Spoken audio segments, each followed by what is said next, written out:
Bienvenidos una vez más a estos videos tutoriales del profesor Kun.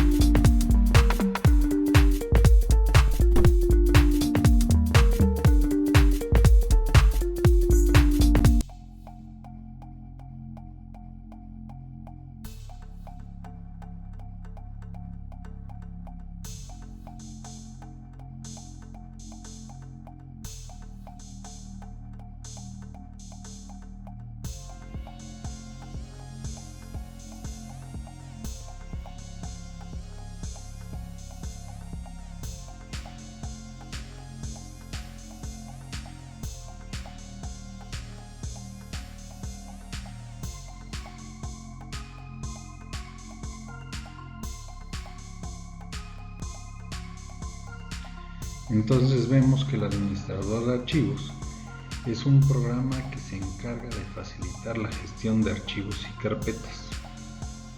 En Windows, por ejemplo, tenemos el explorador de Windows y en Mac tenemos el BIOS Finder como ejemplos de administradores de archivos del sistema operativo.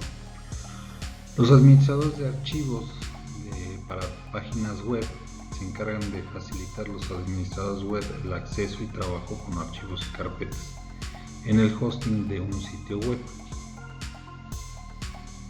Para gestionar los archivos, usted puede realizar un acceso al programa FTP que permiten trabajar con los archivos en el hosting. Sin embargo, la forma más habitual de administrar los archivos de un sitio web es utilizando un administrador de archivos.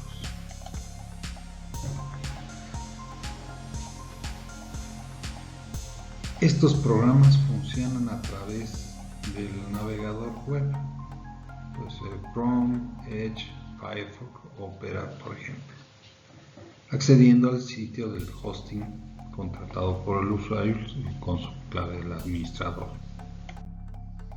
Algunas funciones que se pueden realizar desde el administrador de archivos, por ejemplo, navegar por los distintos niveles de carpetas y subcarpetas.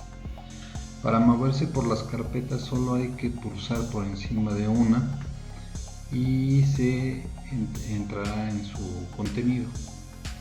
En la parte superior se encuentran distintos botones para facilitar la navegación del explorador, como regresar a la carpeta anterior, subir en los niveles de las carpetas. Están las opciones como inicio, compartir, vista, con distintas opciones para crear nuevas carpetas, por ejemplo, ver las propiedades del archivo, del documento y todas esas opciones. La gestión de archivos y carpetas, funciones como copiar, mover, borrar, renombrar, descargar y subir, están contenidas en estos directorios, en todos los exploradores de archivos. La configuración, donde se permite indicar qué pantalla es la primera que aparece en el administrador, mostrar u ocultar archivos en el caso de un explorador de archivos de página web. Para poder trabajar con los archivos y carpetas que forman la estructura de tu computador, es necesario disponer de un administrador de archivos que facilite la tarea. Hay ejemplos para exploradores de archivos en el explorador que se usa, por ejemplo, el cPanel, que es el más utilizado en la actualidad.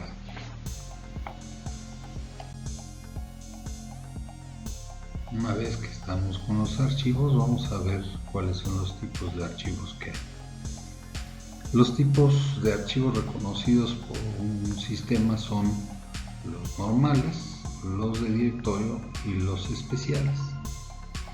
No obstante, el sistema operativo utiliza muchas variaciones sobre estos tipos de archivos.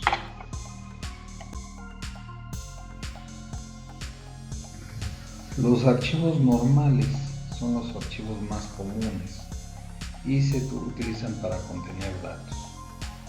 Los archivos normales están en los formatos más sencillos, que pueden ser texto binario. Estos archivos tienen una infinidad de variantes, como archivos de video, archivos de texto, de hojas de cálculo, de bases de datos. Todos esos son archivos normales. Los archivos binarios son archivos normales que tienen información que el sistema puede leer. Son todos esos programas ejecutables. Los archivos binarios podrían ser archivos ejecutables que indiquen al sistema que ha de realizar un trabajo. Los mandatos y los programas se almacenan en archivos binarios ejecutables. Los programas de compilación especial convierten el texto en un código binario. Los archivos de texto y binarios se diferencian porque los archivos de texto llevan líneas de menú sin ningún carácter, y los archivos binarios están convertidos a un lenguaje que la computadora puede entender para ejecutar. Por su parte, los archivos de directorio contienen la información que el sistema necesita para acceder a todos los tipos de archivos, pero los archivos de directorio no contienen los datos de base del archivo. En consecuencia, los directorios ocupan menos espacio que un archivo normal y proporcionan la estructura de sistema de archivos, que es flexibilidad y profundidad. Cada entrada de directorio representa un archivo o un subdirectorio. Cada entrada contiene el nombre del archivo y el número de referencia del nodo de índice del archivo. El número de nodo apunta al nodo índice exclusivo que se ha asignado para el archivo. El número inodo describe la ubicación de los datos que se asocian al archivo. Un grupo independiente de mandatos crea y controla los directorios. O sea que son las carpetas donde vamos a guardar todos nuestros archivos. Los archivos especiales definen dispositivos para el sistema o son archivos temporales creados por procesos. Los tipos básicos de archivos especiales son FIFO. Los primeros en entrar son los primeros en salir. Son de bloques y de caracteres. Los archivos especiales también se denominan conductos. Los conductos se crean mediante un proceso para permitir temporalmente las comunicaciones con otro proceso. Estos archivos dejan de existir cuando termina el primer proceso.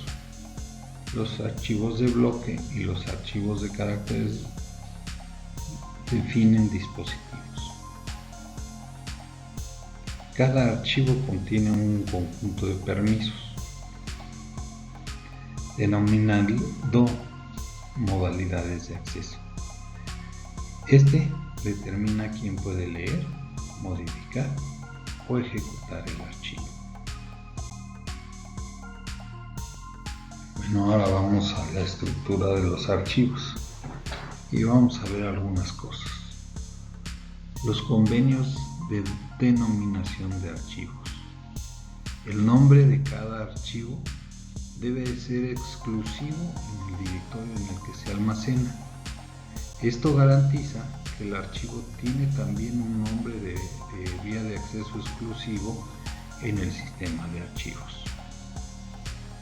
Los nombres de vías de acceso de archivos. El nombre de vía de acceso de cada archivo y directorio del sistema de archivos se compone de los nombres de cada directorio que precede al archivo o directorio en la estructura de árbol. Los patrones de coincidencia con comodines y metacaracteres. Los caracteres comodín son un método muy eficaz para especificar varios nombres de archivos o de directorios. Estos los conocemos comúnmente como el asterisco, que se convierte en una cadena de caracteres, la que nosotros queramos, o el signo de interrogación, que se convierte en un solo carácter.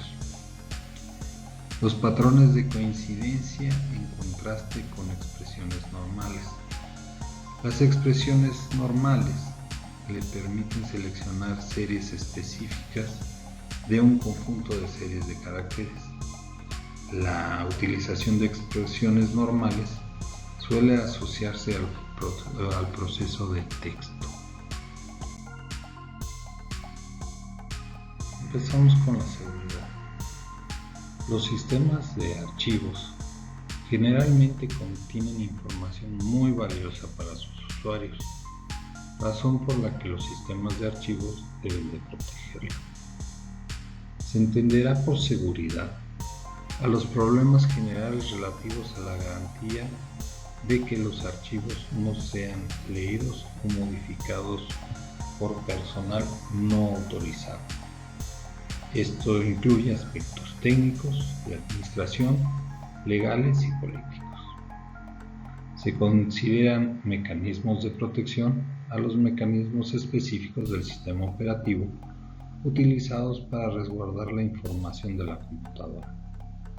La frontera entre seguridad y mecanismos de protección no está bien definida. Dos de las más importantes facetas de la seguridad son la pérdida de datos y los intrusos. Vamos con la protección.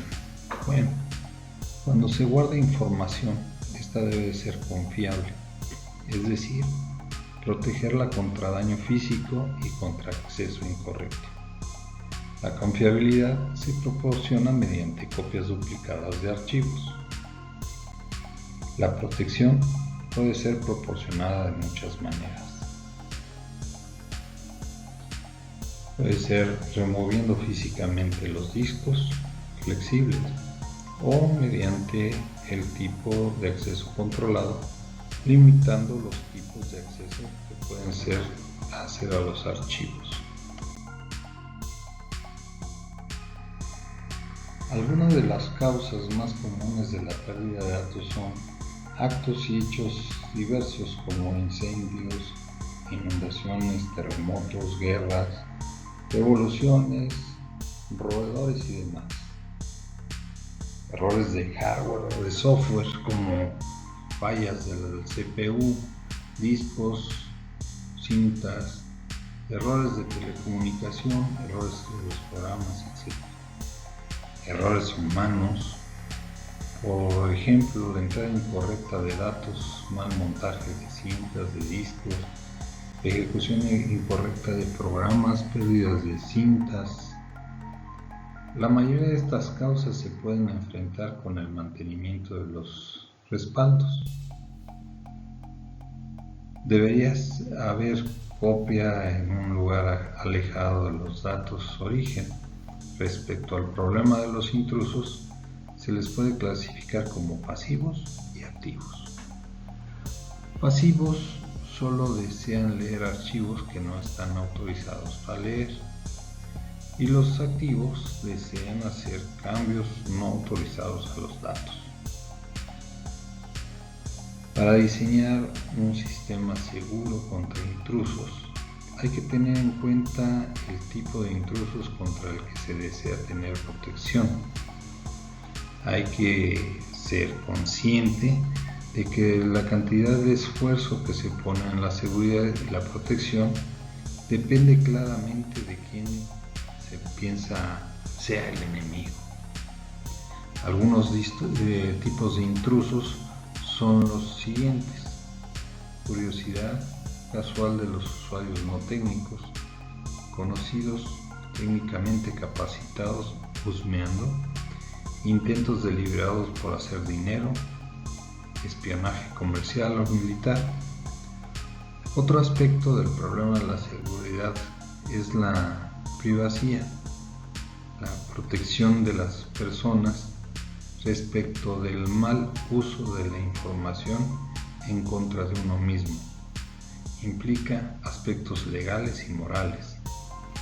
También debe señalarse la posibilidad de un ataque del caballo de Troya, que es modificar un programa normal para que haga cosas adversas, además de su función usual. Agregar las cosas para que la víctima utilice la versión modificada.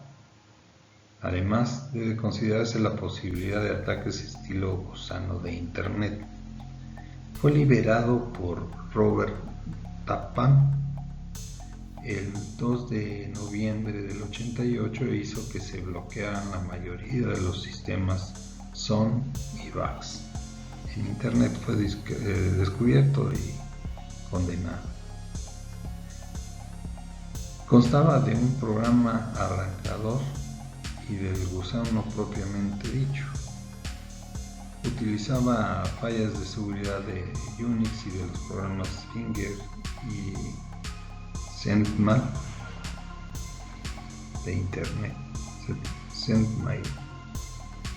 Una forma de probar la seguridad de un sistema es contratar a un grupo de expertos en seguridad como equipo Tigre o equipo de penetración, cuyo objetivo es intentar penetrar el sistema de seguridad para descubrir sus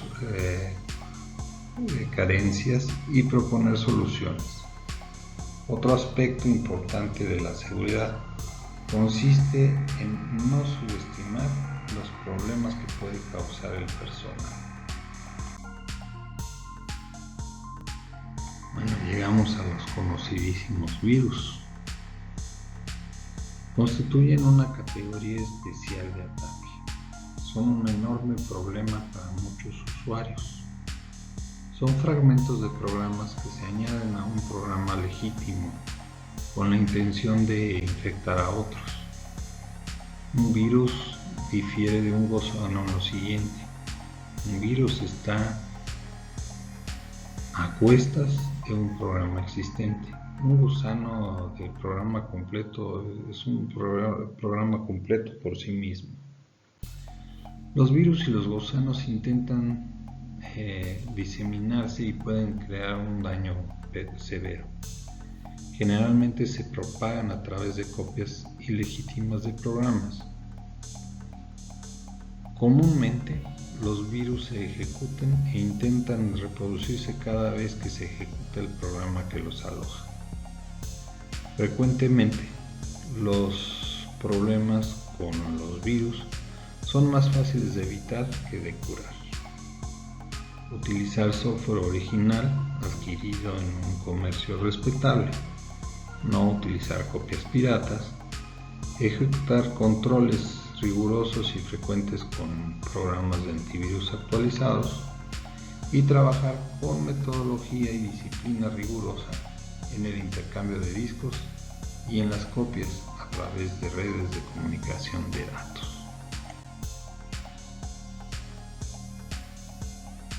Otra parte de la seguridad es el control de acceso. Lo fundamental para la seguridad interna es controlar el acceso a los datos almacenados. Los derechos de acceso definen qué acceso tienen varios sujetos o varios objetos. Los sujetos acceden a los objetos. y los objetos son entidades que contienen información. Estos objetos pueden ser de dos tipos, concretos y abstractos. Los concretos son discos, cintas, procesadores, almacenamiento. Los abstractos son estructuras de datos, estructuras de procesos, etc. Los objetos deben de estar protegidos contra los sujetos. Las autorizaciones a un sistema se conceden exclusivamente a los sujetos. Los sujetos pueden ser de varios tipos de entidades, como puede ser un proceso, un usuario o un programa. Existen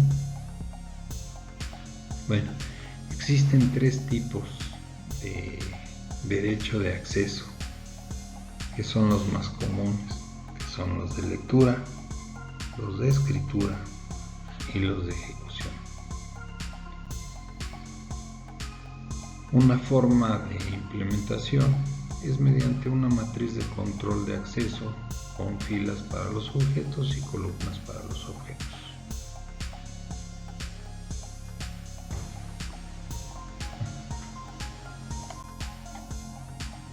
Las normas son un conjunto de lineamientos, reglas, recomendaciones y controles con el propósito de dar respaldo a las políticas de seguridad y a los objetivos desarrollados por estas, a través de funciones, delegación de responsabilidades y otras técnicas, con un objetivo claro y acorde a las necesidades de seguridad establecidas por el entorno administrativo de red organizacional.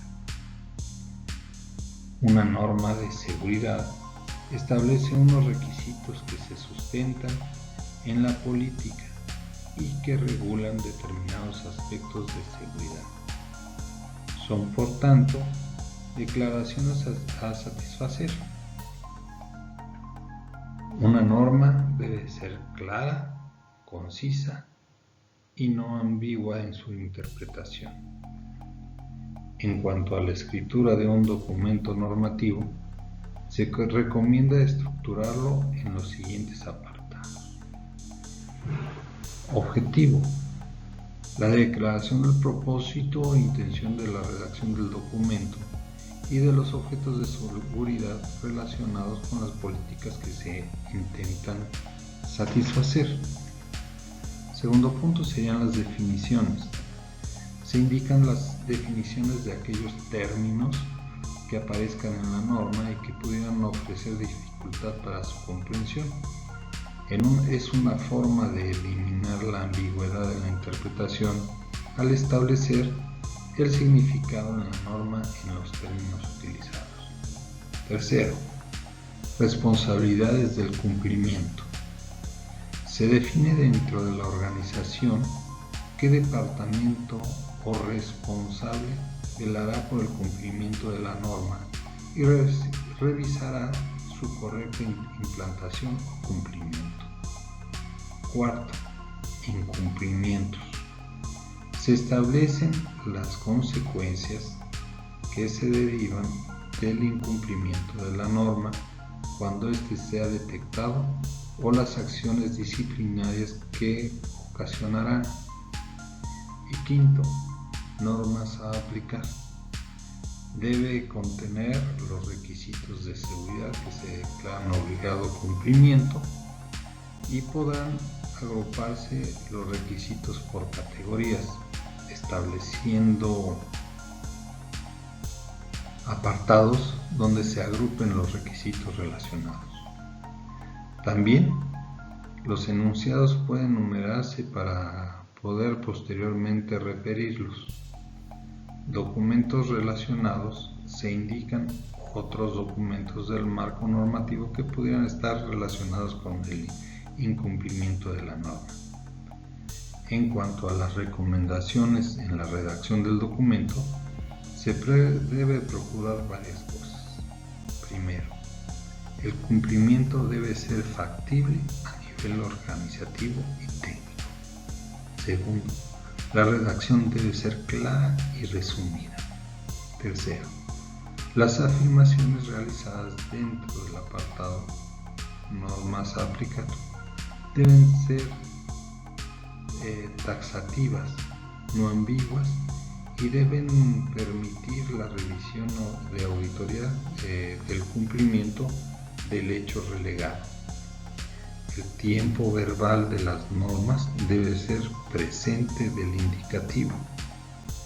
Siguiente, la divulgación se realizará entre las áreas afectadas o implicadas en el cumplimiento. Y por último, su aprobación debe estar formalizada, indicando los plazos de vigencia y de revisión de la norma. Debe estar bajo el control de versiones. Seguimos con la copia de seguridad, lo que sería el backup, y la restauración del sistema, que sería el restore. Puede utilizar los comandos como habíamos mencionado, el backup y restore, para realizar una copia de seguridad y restaurar los archivos individuales o todo el sistema de archivos. La copia de seguridad y restauración de archivos y sistema de archivos puede ser útil para tareas como guardar un dispositivo con reserva de archivos. Los siguientes mandatos se utilizan para realizar copias de seguridad y restaurar archivos y sistemas de archivos.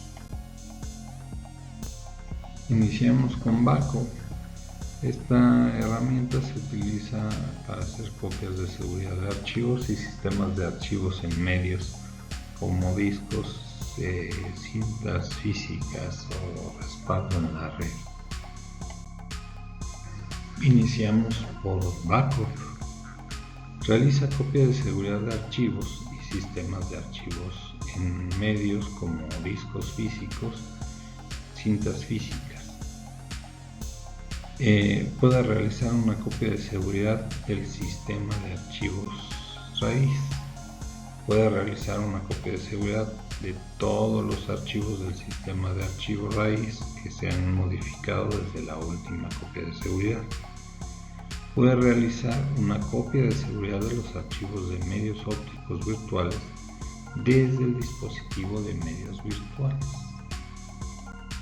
Y continuamos con restore, que es el contrario del backup.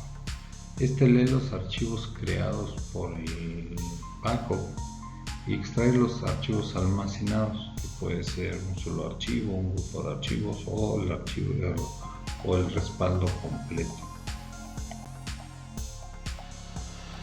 Por último, no quisiera pasar por alto, estos son los libros de donde tomé la información para realizar el presente trabajo.